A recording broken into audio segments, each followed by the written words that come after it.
gathering, and yeah, I guess we have some delay. Anyway, I will try to actually stick to timing and not overload you with useless information. All right. So, Dr. Gish, I'm ready when you are. Let everyone join, Professor. Yeah, Sure. I think 23 has already joined. 23 have already joined. Let's wait for 2-3 minutes Sure, because no problem.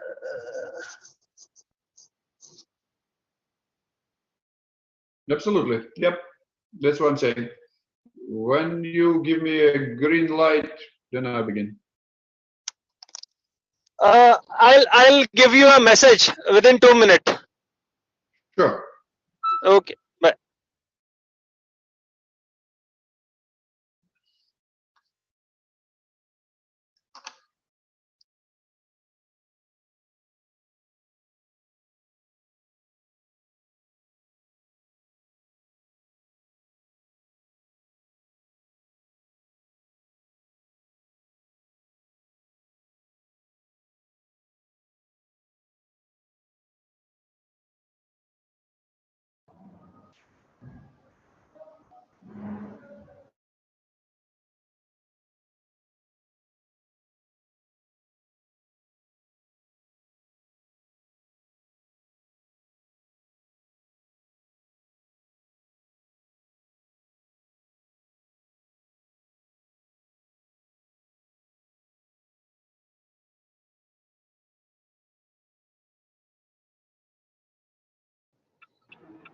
Yogesh sir हाँ जी, please. Sir आपको को host किया है मैंने, तो आपको अगर recording करना होगा तो आप अपने behalf Professor Alexander, you can carry on with the presentation. Professor Alexander, you can please carry on with presentation. We are able to hear you. All right. Thank you. Thank you, Dr. Thank you. Thank you, Professor. Yeah, thank you everyone for inviting. Thank you everyone for waiting. It's been a, I guess, software glitch. So now we are back to Zoom and to the talk. All right. So the title is Sports Training Periodization from a Day to a Lifetime. I will give a quick introduction because Dr. Yogesh suggested that I will have about an hour for the presentation. But if you ask me how long it may take to go into every detail of that particular topic as periodization is, I would say that it will take maybe something like starting with 6 hours onward. But of course, as mentioned, I just have 1 hour. So let me try to stick to the point and just cover the very basic of this particular topic. So why 1 day, 1 lifetime? Why from 2? Let's have a look. So actually, kind of periodization is a very long existing concept. It didn't appear recently. It is not an invention which can be kind of backdated to 10, 20, 30, 50 years. It has a history, and that history started long, long ago. So actually, periodization is looked at as an attempt to categorize and divide time into smaller and manageable blocks of time. And those blocks of time could be given particular objective, it could be monitored, it could be planned accordingly, so it is easier to actually manage those. So, and the idea which was like published and kind of well described by one of the so-called fathers of periodization, Leo Matveyev in 1964, actually was more or less that way. Division of training continuum into smaller periods. And the name of periodization appears from actually the existence of training periods. which typically are known as preparatory, competitive, and transitional. So that is why the idea and the approach of periodization got popularity, that it became kind of much more manageable as compared to a kind of flat periodization, or as compared to like day in, day out training loads and training sessions without much of actual kind of variations. So historically speaking, however, periodization backdates like to even early ages, and it is said by Greek philosopher Flavius Philostratus that the simplistic form of periodization has been used since ancient Olympics. We are not even talking Olympics like which were reborn by the efforts of Baron Pierre de Coubertin. We are talking ancient Olympics.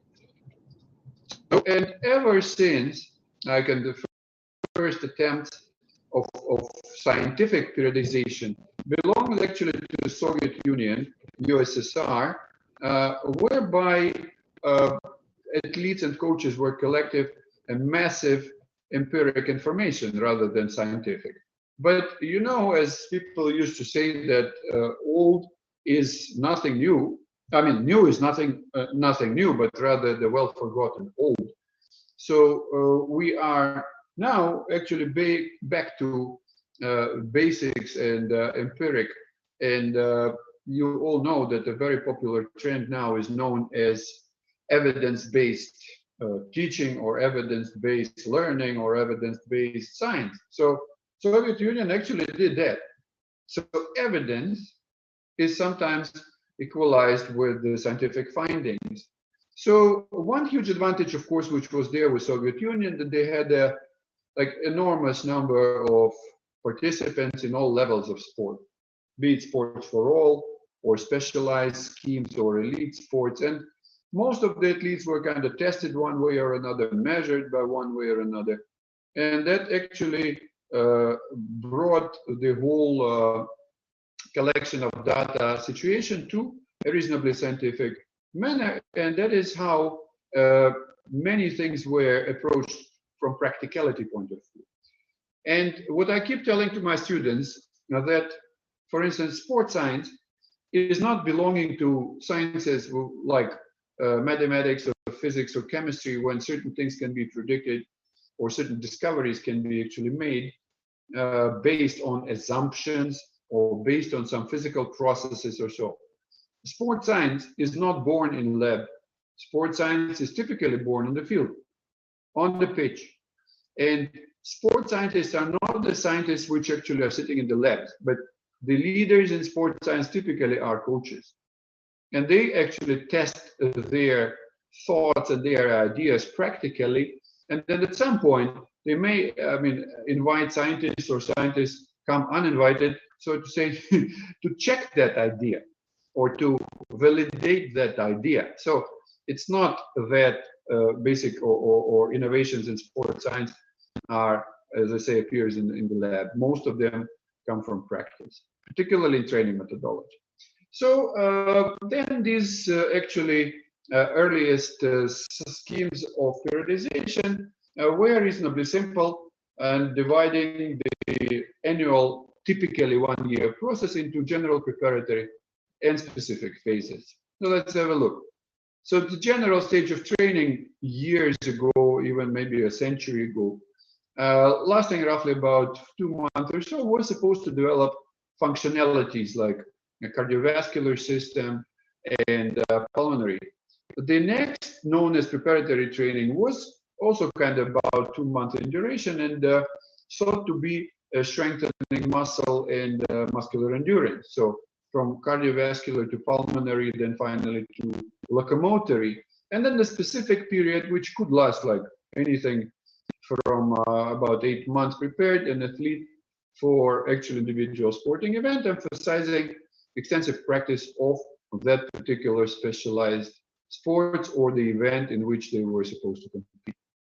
So Matveyev, actually, what he did, he summarized the modern concept of periodization on the basis of these earlier ideas and on his kind of practical experience and preliminary works, and divided the training year into 3 distinct phases, each with a different characteristic and special application to training, strength and power athletes. And those were preparation phase or preparatory period, competition period or competition phase, and then a season or transitional period with active rest. And originally, the simple idea was that the first part of preparatory period goes extensive due to high volumes, and then low intensity, whereby the competitive period was intensive in the sense that intensity kind of climbed up, whereas volumes actually went down.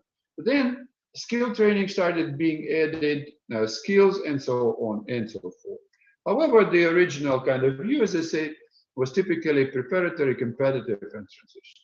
And although training periodization went through a lot of changes, additions, different formats, like efforts from various countries and scientists, still it is well accepted that the basic materials periodization remains valid and widely used today. Graham, actually, fellow, is one of the followers and proponents of periodization, and some additions, of course, are there.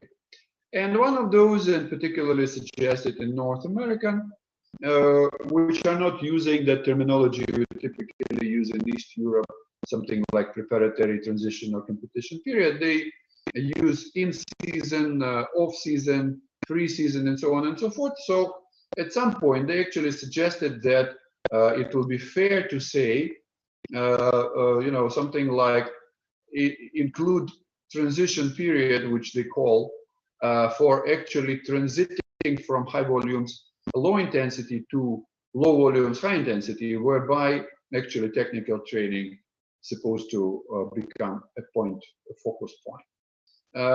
That is a little bit exaggeration, however, because technical training or skills are present one way or another throughout the whole preparatory and competitive period. The only difference is in the proportions. All right. So units and structures. So that is where we will start kind of browsing one by one the elements or the structures of the periodization. And that's what the first part of the title of today's talk is, from a day. All right. So we will start with the training day. However, training day is not the smallest actually unit of periodization. The smallest one is a training session. We don't go today though in the training session because otherwise it will take a while. And as I keep saying, at each level, training session, training day, microcycles, mesocycles, and macro, I typically teach periodization in a lot wider range. And as I say, for example, in the refresher course for coaches, I typically take about 6 hours to cover that. However, if we are talking about degree in coaching, or I would say it may go for 10 hours plus. However, you all are specialists, and we have that overview now, and about 15 minutes to go. So training day, microcycle as a microstructure, typically of 1 week duration. Mesocycle, 2 to 8 weeks duration. Typically, coaches are sticking to 1 month, like 4 weeks. And macrocycle, which originally was more like a year. However, with the current developments in competitive practice and current development in the actual calendar competitions and commercial tournaments and so on and so forth, the duration of macrocycle these days can go as short as 12 weeks of time. And we'll come to that a bit later, but we will at least touch that issue today as well. So practical, of course, the division is a bit more flexible than it is, but of course, that's what we start with. A training day, like a starting point of periodization, from which we go ahead, and eventually by the end of this hour, we will reach a time gap of about a lifetime. So what is it about? Training day is actually planned depending on how many sessions you have within that day. And again, it depends, like, what is the level of performance, what is it elite athletes we are talking about, or a reserve athletes, or someone who is at the beginning of their athletic career. So the difference comes from the point, either one session or 2 sessions a day. Options are there, of course, with 3, but that's a very rare case scenario, and we will not be covering it today. So why is it important? First of all, it is important because of simple reason of calculating the time required for recovery. And if we look at the possible scenario of 1 training session a day, that's what we typically get. Say if you have 6:30 to 8 p.m. in the evening or in the morning, it doesn't matter, it depends on the particulars, as session 1 in day 1, and then day 2 we have another session at the same time. So we will actually have 22.5 hours of recovery period, which of course allows us to utilize a wide scope of training loads, intensity wise, volume wise. So basically you can do a lot more, I mean, a lot of different things and applications in training. So more or less you have sufficient time to recover until and unless you have a maximum load in strength endurance or in endurance as such, then you may need more time than 22 hours. However, that is, you simply try looking ahead as a possible combination of those days into a week. You can have a simplistic, however functional model of a weekly schedule, like Monday speed, Tuesday skills, Wednesday strength, Thursday again skills, Friday endurance, and Saturday skills. So basically you may well have all the basic motor abilities involved and also skills involved in that particular weekly schedule, and then it's realistically balanced between basic motor qualities. Not talking about flexibility now, and I'm talking not about agility now. On the other hand, you have 3 sessions related to skills or technique. So if you start thinking of more intensive or more advanced training, and you may need like to apply something like 2 sessions a day, which typically happens in sports academies or in the conditions of a coaching camp, then situation becomes different. Why so? First of all, because you will have to adjust those sessions magnitude-wise, like low load, medium load, sub-maximum or maximum.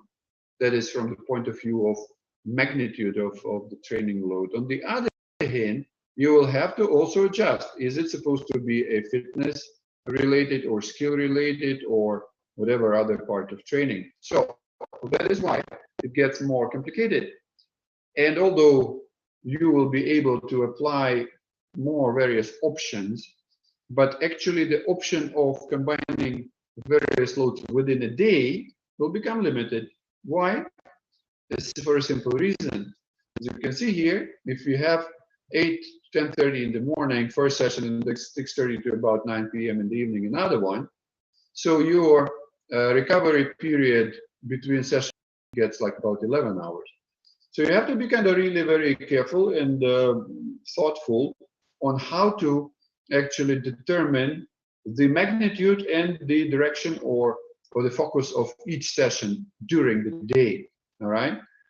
And that brings you to the point. So how is it you're combining? For instance, you've got morning session and then you got the evening session. So you have to kind of figure out the priorities. If fitness is a priority, then okay, fine, you can do like morning fitness, evening skills. However, if your skills are important at a particular period of time and you're planning, then you don't really hit hard in the morning, because if you do, you may well jeopardize the second session of the day, because 8 hours may not be good enough to recover. And then we usually suggest that, look, people, if you are planning some kind of serious fitness or conditioning load, you don't better do it in the morning. You rather keep it for the evening. So morning, when you're fresh and your athletes are not tired but kind of fully recovered, please go ahead with skills or agility, something which requires kind of full coordination. And then again, when you do skillful workouts related to your technique, you are typically not getting tired much, right? So that is why a recovery period of 8 hours, for instance, before the next session will be sufficient enough. And then in the evening, you can go ahead and hit hard with the maximum session. It's mobile phones, WhatsApp, Viber, and other messengers. Then if you manage to confiscate those from your athletes to make sure they sleep well instead of like texting to each other. So then 11 hours will be good enough to actually recover before the next session. And then you're also have to actually think about the volumes and say, all right, I cannot hit hard in the morning because it will be not enough time to recover, but I can do that in the evening, as I was explaining right now. And then example being that please do not overload your athletes in the morning after the sleep. First, of course, if you are starting early, I put here 8 o'clock, but in the sports academies, it's typically 6 or maybe even 5:30. So doing heavy workouts in the morning is really not advisable. So that is why your tentative kind of weekly schedule can be something like that. Monday morning skills and speed, and then skills and strength. Tuesday skills and rest, particularly if you are in the academy. We usually follow 10 sessions a week, like 2 full days, 1 half day, and another 2 full days, 1 half day. Full day rest. And then morning skills and evening typically will be reserved for conditioning. Why? Again, because conditioning, particularly if the loads are reasonably heavy, takes longer time to recover. And skills, on the other hand, particularly if you are acquiring new skills, you better be fully recovered and have your all athletes fully recovered so that you can have them in good shape. And then, of course, both morning and evening sessions will be fully effective. Now, I need you to pay attention to one more thing. See, skills and speed in the morning on Monday.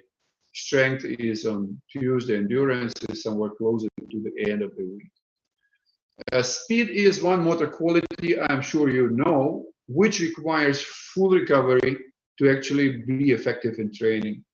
So you cannot expect athletes to achieve maximum speed or maximum velocities if they are not fully recovered. And Monday is usually when your athletes are fully recovered after the full day Sunday rest. So speed will be the right thing to do. Strength will be the right thing to kind of continue with. Don't hit endurance at the beginning of the week because it may spoil everything. Endurance takes longest time to recover. And if the volume or the intensity was too high, you may well spoil most of the following sessions. And that is a reminder. Skills are typically related to coordination and often to speed. That is why they should be either developed or learned when the athlete is fully recovered. Morning sessions would be a better choice. Evening is also fine, provided morning has not created the condition of fatigue. And that is why speed is beginning of the week, endurance is towards the end. As I was saying, 3 sessions a day is also possible. However, these are the reasons why we are not discussing it. It's not quite often happening in one. Once in a while, it is happening in preparatory period, only under the circumstances of a coaching camp. And if you do early morning sessions, then they are typically either warm-up sessions or aerobic workouts, not high intensity, just very medium, not very lengthy. So typically morning becomes more like a, like a preparation or following more or less the same logic as we were just talking about when discussing 2 sessions a week. All right. Next level, see what we will be doing today, and I'll be like, what shall we say? I'm rushing you through that whole thing because it is rushing within 1 hour. So one next option is that how do we fix a week or a microcycle from those smallest fragments of the puzzle, periodization as a training day, and we already partially looked into that procedure is how do we fix a week. However, it was, again, as just an example. Now we are getting more into actual logic of microcycle planning or logic of a cycle. All right. So, as mentioned, it's typically a week's time. All right. And if we have a